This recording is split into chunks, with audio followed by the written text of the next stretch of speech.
work, and but I'm talking about Zen meditation. That's what I know the most. And I've worked with literally thousands of people in meditation. I've never experienced fear.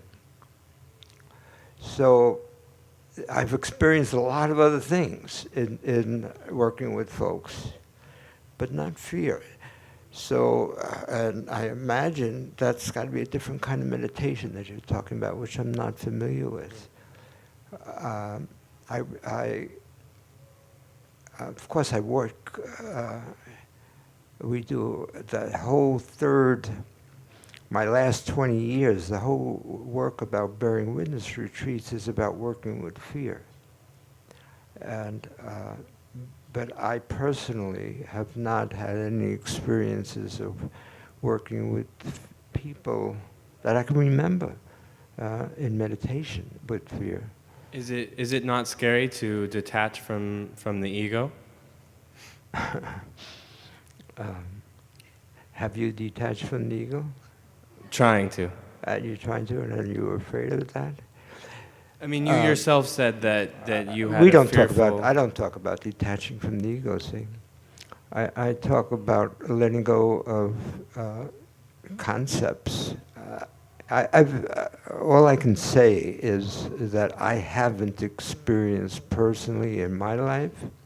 Well, as I mentioned, before I had a teacher, and maybe that's the key. Before I had a teacher, when I was meditating, I had this sense of disappearing, and I became very frightful. But that led me to have a teacher, and I never had fear again. There were exhilarations and feelings of bliss, not feelings of fear. At least I just haven't had it. Maybe other people had, but and I can't remember working with any of the students I had it. So I'm sorry, I can't. Somebody else, I'm sure, can talk to you about different kind of meditations where fear arises and how to deal with it. I don't know. I'd like to say something. We are everything. We are the whole thing, each of us, you, me. If that is true, we all contain some voices, aspects of this whole thing that could be really scary. In other words, we definitely, and I do work with people who definitely, if we start listening, you start really paying attention, you really start going into it, voices will come up that I think are frightened people. And I think they need, and that's when I work with them, it's about how to ease your way into listening to some very difficult voices. So again, it depends on the meditation, but to the degree that some meditations really are a matter of deep, deep bearing witness to yourself, you're bound to hear some voices that will not be easy for you to hear. Thank you both.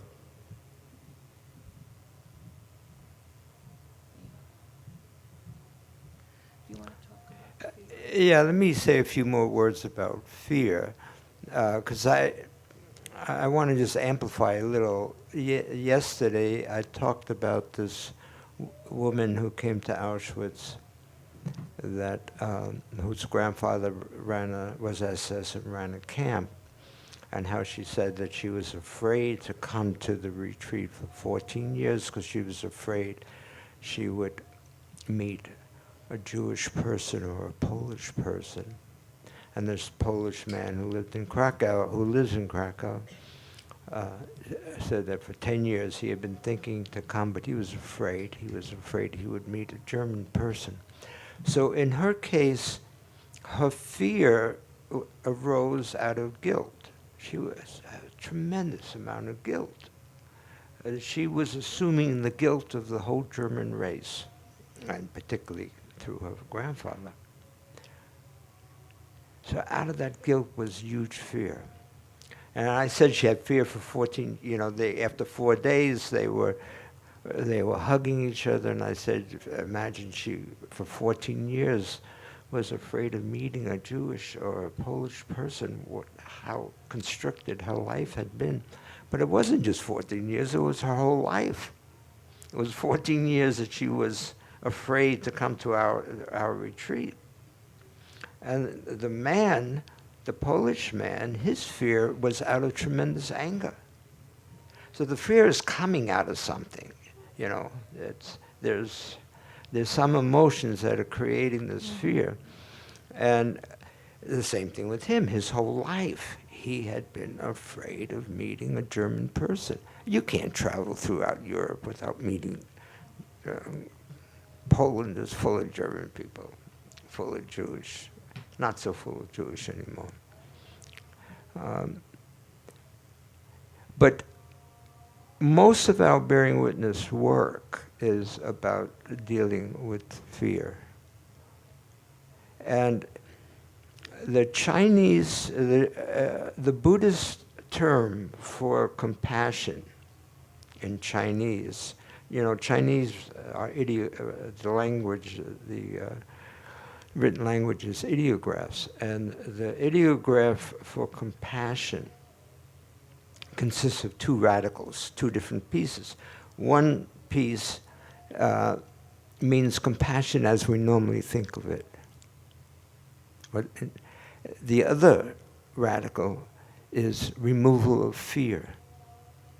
So the Buddhist notion of compassion is the removal of fear.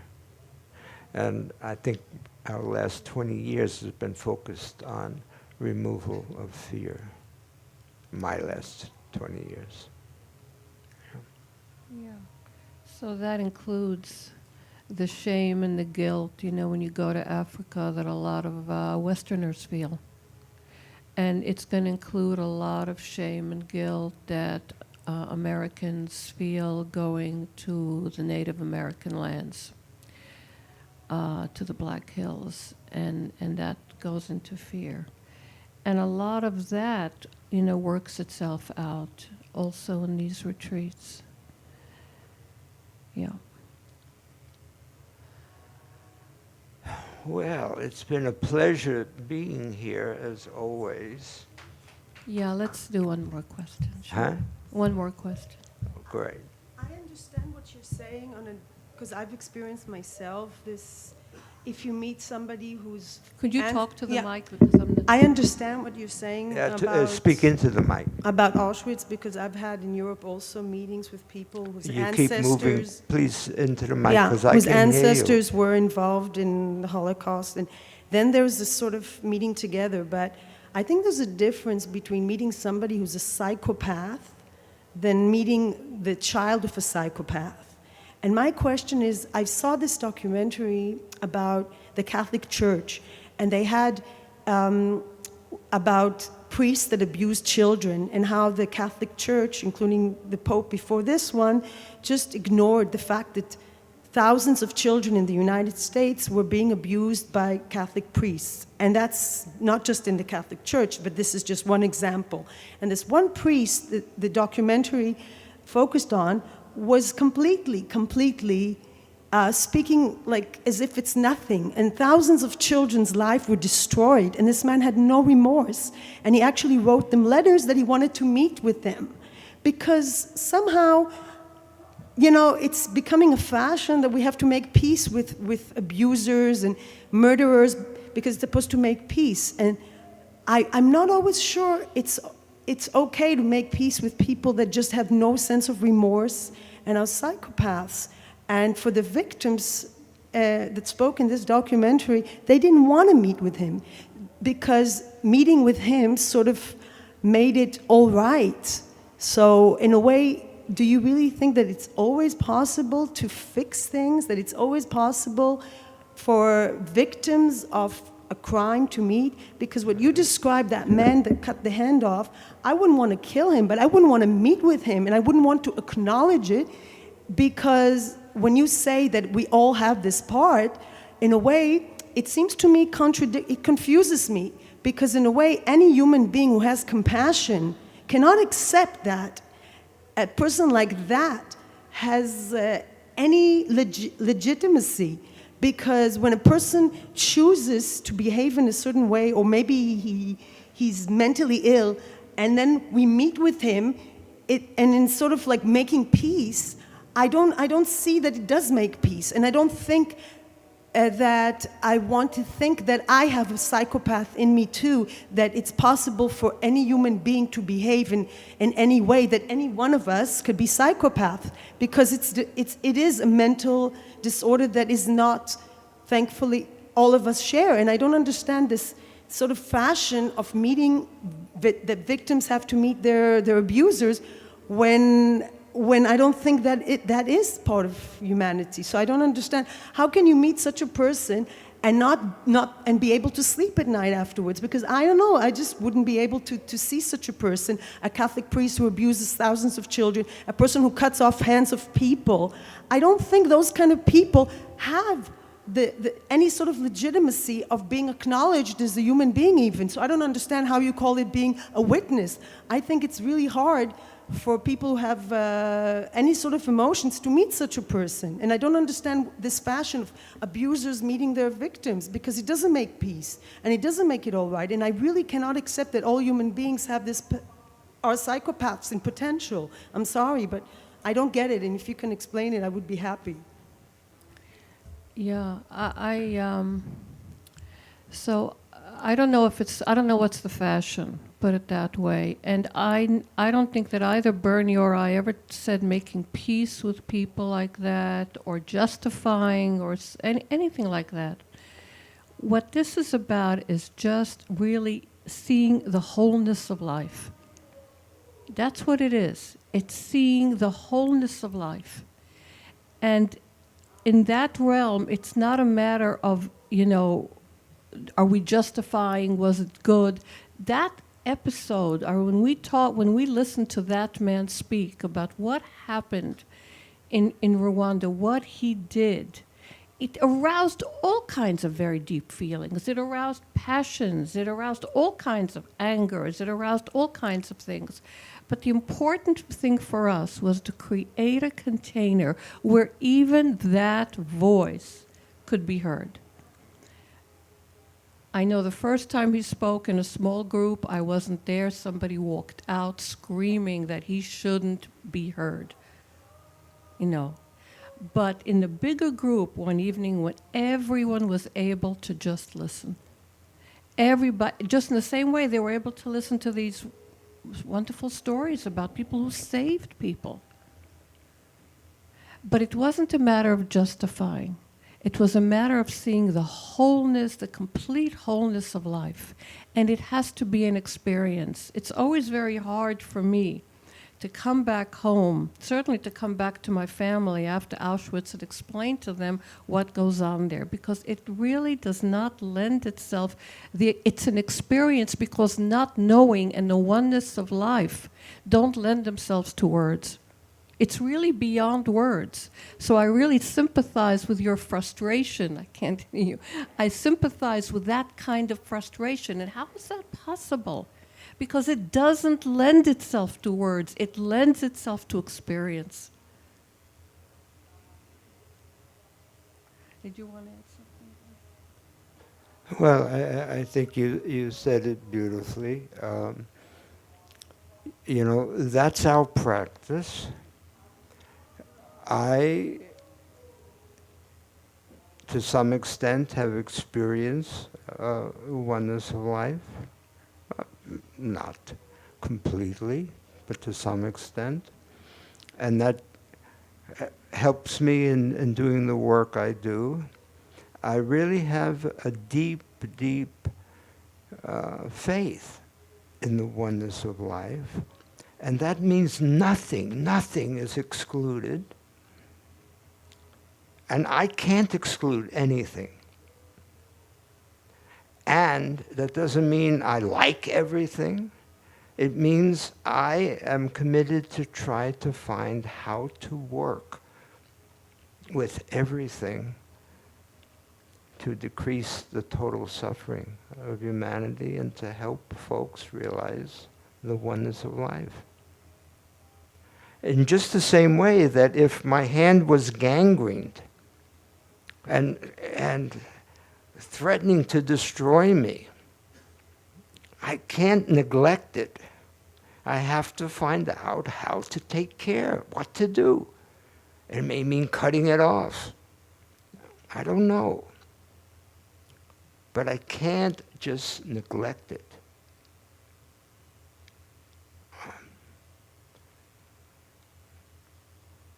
And I found that through the years, the people that have come to our retreats that have ran from things that were horrible start being able to deal, to live again by bearing witness to the wholeness of life.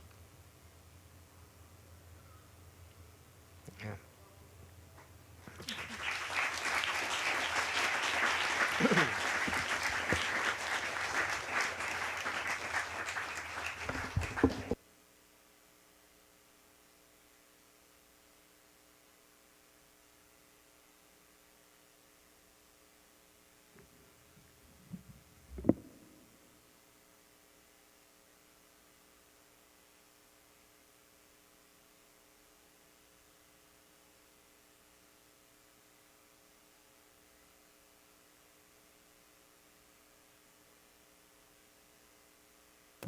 I'd like to thank very much Roshi Bernie Glassman, Roshi Eve, Myonen Marco for this evening and for the last 4 days sharing with us about living a life that matters. Let's give them a big hand.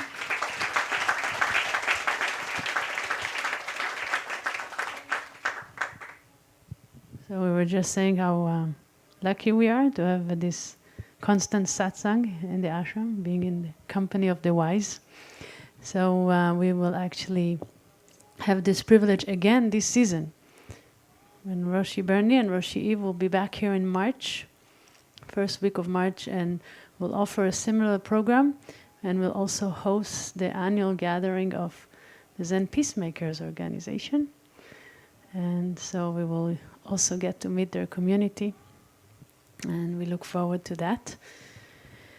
So before we announce the schedule, we just want to welcome some of our presenters who arrived to the ashram today.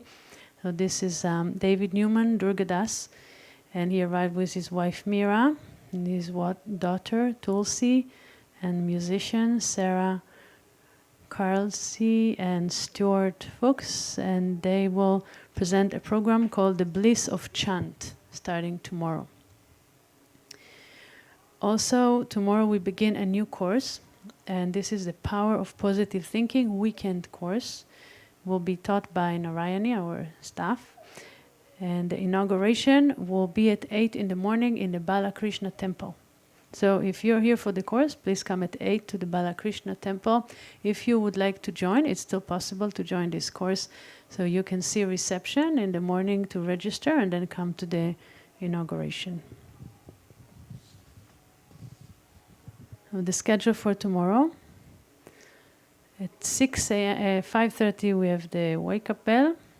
6 a.m. we have a silent walk tomorrow. So we meet on the beach, next to the beach platform.